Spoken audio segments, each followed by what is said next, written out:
Right, so hello and welcome to this episode of LowDown Garage. Today you join me to fix the Polo. Oh, that's so minging!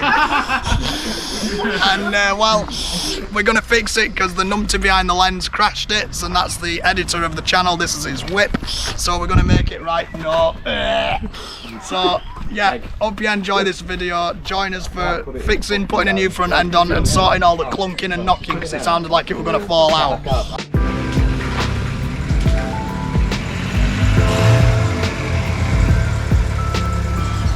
Very small.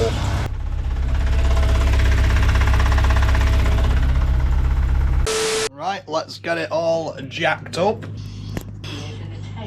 Ta-da! All up on jacks, wheels off.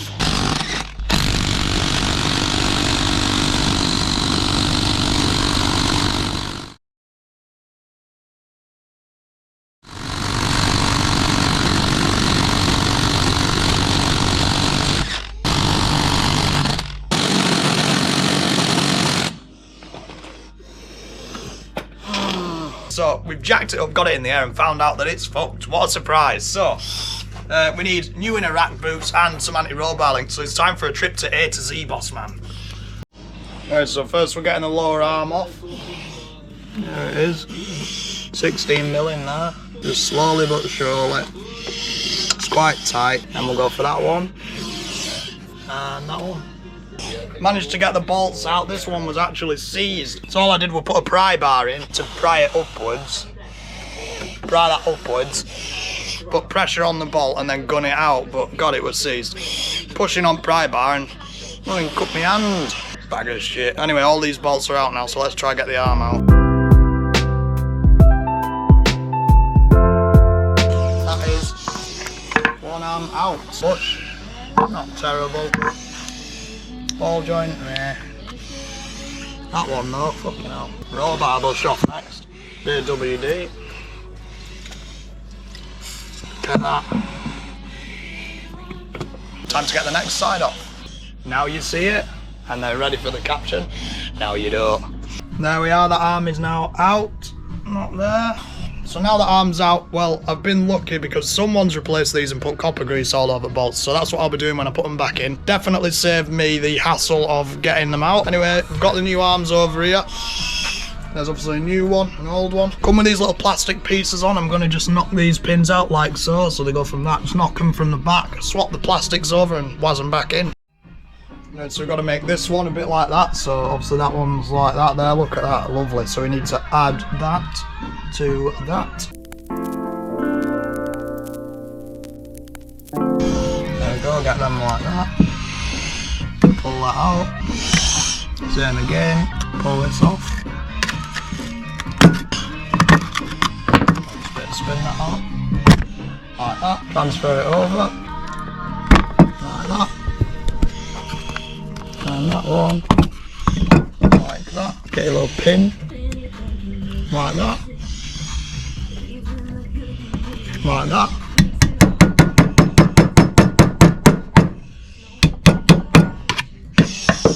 There we are. Two arms ready to go in.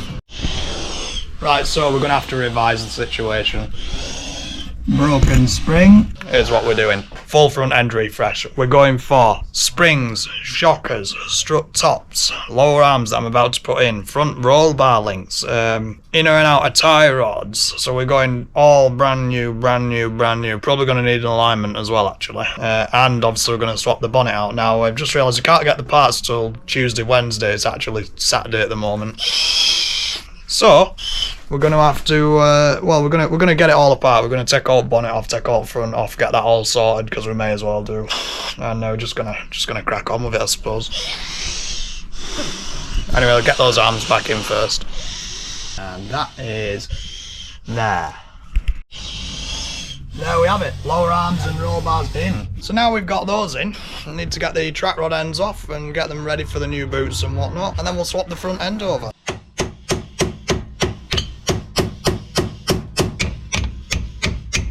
Getting a tie rod out, you can use ball joint splitter if you want, but the best way is to put it to the full lock where you've got best in, bit of WD in there, and then hit that bit, and it works. Watch this.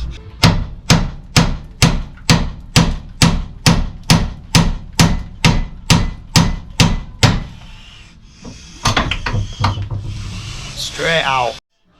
Another interesting tip is that if you're doing your track rod ends and you pull your track rod end off and the tie rod just flops about like that and it's just absolutely loose, then chances are you're in a tie rod's bollocks as well. So get it replaced, just like we're doing. Right, I'm starting on the body swap now at the front. Now, what happened with this was, basically, those, I cannot get a spanner in to access them. Seems like you'd have to drop the subframe for it, or even take the lower arms out, which I've just done, which is really annoying. But with this side, the actual angle of what you'd get it at is even way out anyway, so I don't really know what to do with that. So I've just left it alone for the moment, and I'll have a think.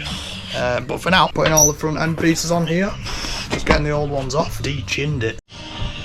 Right, there we have it, the whole front end's off. Not too bad, but all the screws were rotten. So, I think now we can, obviously this was where it was hit, but I bent it back out a little bit, so it's not too bad. It's still a bit bent, but we haven't got a wing, so that is what it is. Probably just touch it up a little bit and T-cut it. Just, yeah, I'll remind him not to crash. So let's time-lapse putting it back together.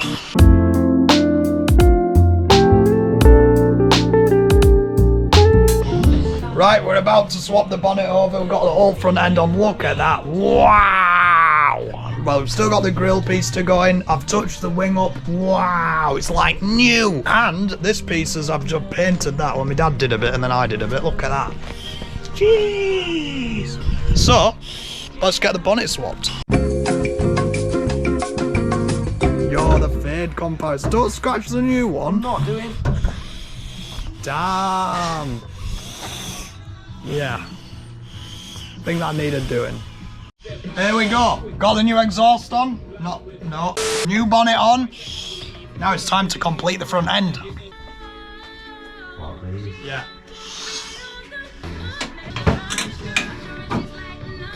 Go on. Go on. Wow! Wow! I mean, I'll touch that. Is it not coarse? That's not that coarse. So annoying. That's not the coarse. If you can hear that, your shit pop and bangs ruin our appeal of the car scene.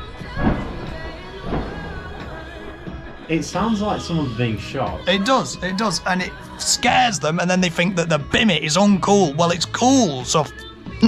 This is what the car scene is about. This is cool. Festival is unexceptional. Yeah, you didn't even know it existed because you're uncool. So, what we achieved? Well, we achieved a sick-looking Polo. It's looking fresh. And well, next up on the Polo restoration project, we're going to be doing some track rod ends, some shock absorbers and some springs. So it might get sketchy because we don't have a spring compressor, or I'll take them to work, depends how I'm feeling. Right, good morning. We are back in the garage for more Polo restoration work. And today we've got a rear bumper as the other one is pretty bad. This one is looking really good though, look at that. Just needs a bit of protection on the back.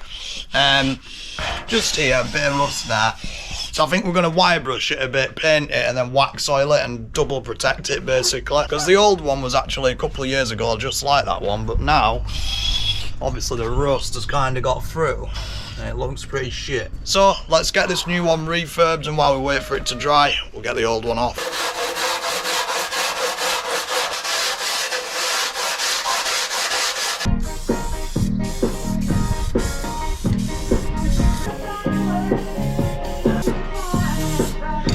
Right, we've got all the back piece off and well, it were a bit rusty. Bottom bolts I had to cut off, but as you can see, cleaned up the rust under there, and then this protected all the back because the old one was knackered. On the front obviously, looks like that. Back full of paint and wax oil. Should last longer than car that. Let's get it put on. We're gonna see what it does. It looks like it's been under a tree. Right, let's hope that we can see the difference. Oh, it's left off. I mean, you kind of can see the difference. Yeah, you can. Go closer. Oh, wow, yeah. Yeah, you can proper see it. Stand through your top. You did a little crack.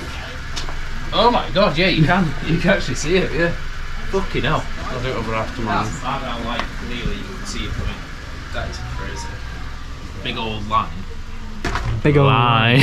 There we have it. So Joe's paint correction's half done now on the bonnet. Not looking bad. He's going to redo the other half at the end of the week and get it all perfect. That bumper's looking mint.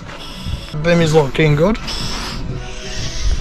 As ever. Now the other day I made a little bit of a discovery and I managed to get the inner tie rods off down in there, so that was good. Now how I did that was there's actually a lock nut on the inside. I've never really seen that before, but it worked. So undid the lock nut, screwed the tie rod off, so hopefully I can get them back on just as easy. Got to replace the boots. Now also we've obviously found that broken spring, so we've got brand new front suspension here. They're blue for good extra power. So there we have brand new springs both sides, brand new front shockers. The old ones were knacked, so let's get those installed, get the tie rods in, and should be good to go.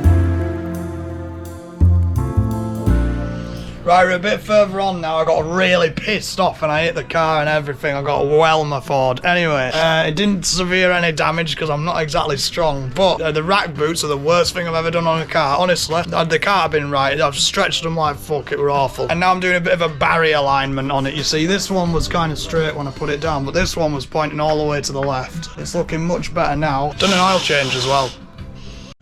Right, the whip's back on the ground, so there's the wheels now straight, less camber. Done a nice fresh oil change, sounding tiki.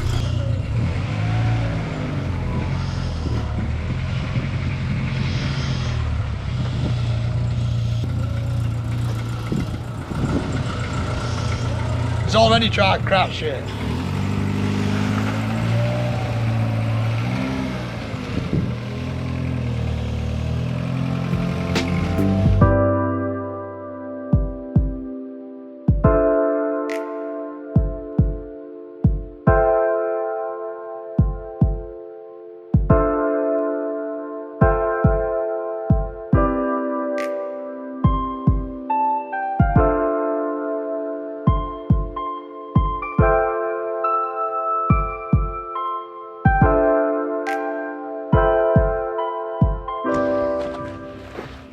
Right, thanks for watching. I hope you enjoyed the video. Now, as you can see, the car went really well. Looking a lot better now. It's looking much more uncrashed, and after its alignment, which it's definitely had, it's a lot better as well. So if you like the video, make sure to subscribe. If you want to see what you want to do with Polo, make sure to comment, and see you next time. Thanks for watching this episode of LowDown Garage.